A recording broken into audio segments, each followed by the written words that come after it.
let's talk about the fiction I've read in the past month or so, which is 3 books: Whose Body by Dorothy Sayers, Feet of Clay by Terry Pratchett, and Truce at Bakura, which is a Star Wars novel by Tyers. I'm slowly ramping up how much fiction I'm reading again this year. It's not quite at full speed, but we're getting there. All of these I enjoyed to different degrees. None were awful. It was, I think you got one real standout, Feet of Clay, and then the other two there's different things to say about. Whose Body is Golden Age mystery novel. Think Agatha Christie, think G.K. Chesterton, think Nio Marsh. And here the mystery, basically the detective, Lord Peter Wimsey, is the younger son of an earl or a duke, and he investigates crimes because it's fun, that's what he says. And a crime comes up where a body is found in his mother's builder's bath, and the builder is suspected, so his mother says, "Oh, could you look into this, please?" And the body does, it's meant to look like someone, but it doesn't really look like, it's not that person. And so the mystery is, why is it there? Why is it meant to look like someone else? Why is it in the builder's bath? And so on and so forth. And it is, that setup is really good, and a lot of stuff around that is good. The mystery itself is just okay, and it fades away. It stops being very important about halfway through.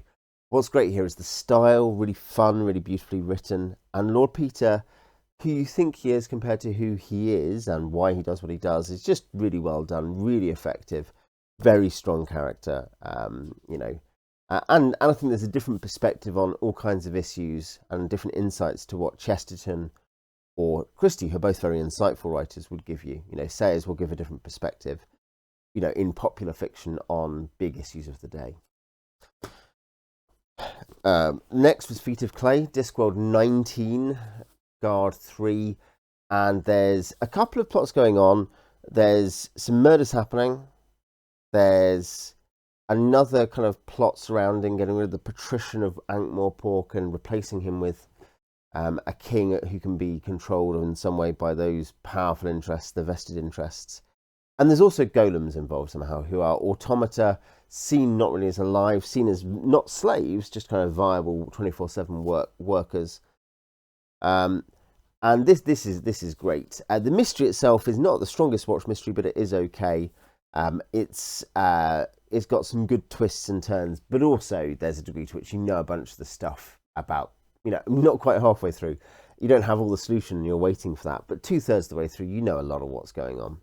And it's all climactic and falling action rather than mystery solving. That's fine. This is also an action book. You're going to love the characters if you know Discworld. If you don't, it's not the worst intro, but I'd probably start earlier. But the characters keep their slow burn development, and the change of Ankh-Morpork keeps changing, developing. And that's all really fun. I think there's interesting stuff about Pratchett. One, he has a no fear or favour humour. He has points he wants to make. He has views of his own. I'll touch on that in a second. But even on the same view, for instance, racism, dehumanisation comes up a lot here.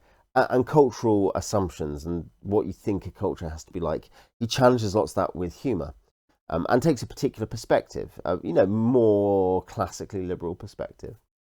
And, he's funny there, but he's also quite happy to blow up people who might be seen as on his own side if there's a ridiculosity about that perspective, or there's a vampire who thinks it's very unfair that people don't want him to work in like steak factory, like places where they make garden steaks, or like garlic factories.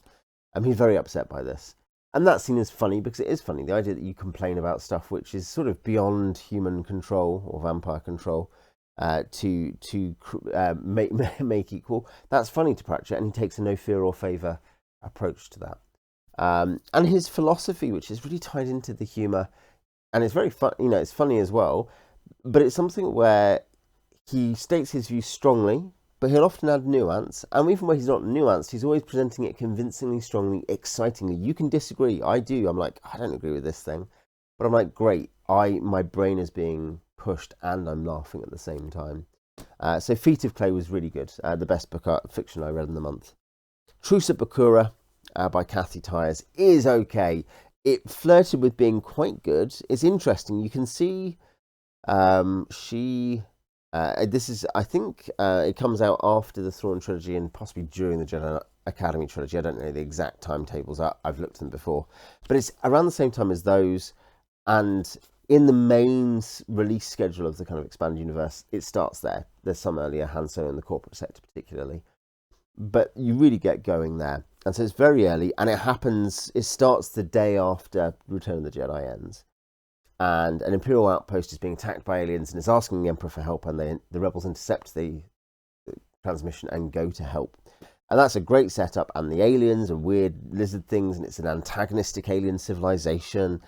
And there's this kind of interesting dynamic with the different characters on Bakura, this frontier world, and there's a mystery to solve about why everyone's here and what the Siruk are doing, the Siruvi are doing here.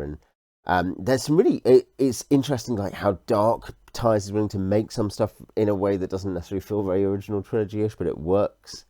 And the characters, there's a lot of promise to the characters, and the plot develops okay. I was confused at points, but there is an interesting set of plot developments. But it doesn't quite work. I reviewed X-Wing, Rogue Squadron recently, from the X-Wing series, and I was like, actually, this kind of works in the end quite well. This is okay. It doesn't quite get to that point of being, yeah, good. And there's a bunch of stuff. Partly, a lot of character stuff just gets flattened out. Things that seem nuanced disappear. And it's not much fun. You know, you're like, okay, great, I'm glad that didn't matter. Or the character arc is too short, or it's a bit compressed, or it's a bit confusing. That happens with half a dozen characters. And with our established characters, Luke has some good stuff in here. Leia has some bad stuff, some naff stuff, really. And that's the character work. Droids are treated weirdly. They were in the original trilogy. There's a whole thing where Leia's laughing at C-3PO's pseudo-emotions, and I'm thinking, I just read this book about the golems. I mean, come and decide if this is a person or an artifact. And if it's an artifact, you know, why is it talking? That's weird. Yeah, anyway.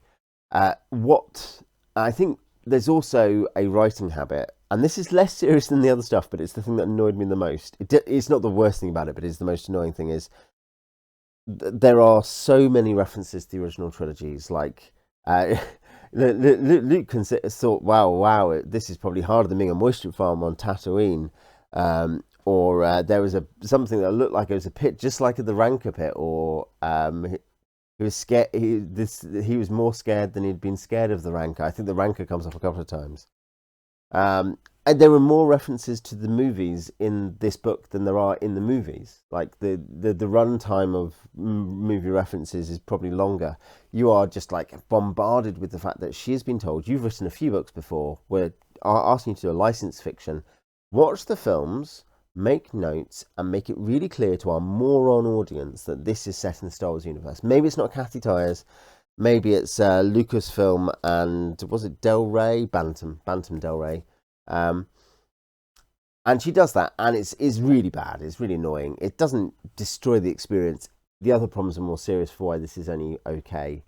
But it was very annoying. You know, it's like you are watching the Star Wars trilogy on double track the whole time.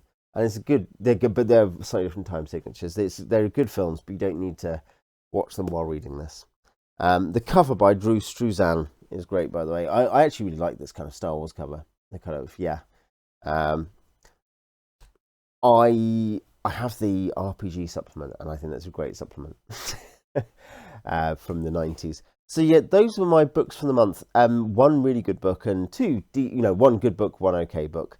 Nothing groundbreaking for me, partly because I'd already read Feet of Clay. It is a very good book. But yeah, it feels like getting that groove back again, reading more fiction, or completing more fiction, to put it differently. Anyway, if you've read any of those, you tell me what you think in the comments, and I'll see you next time.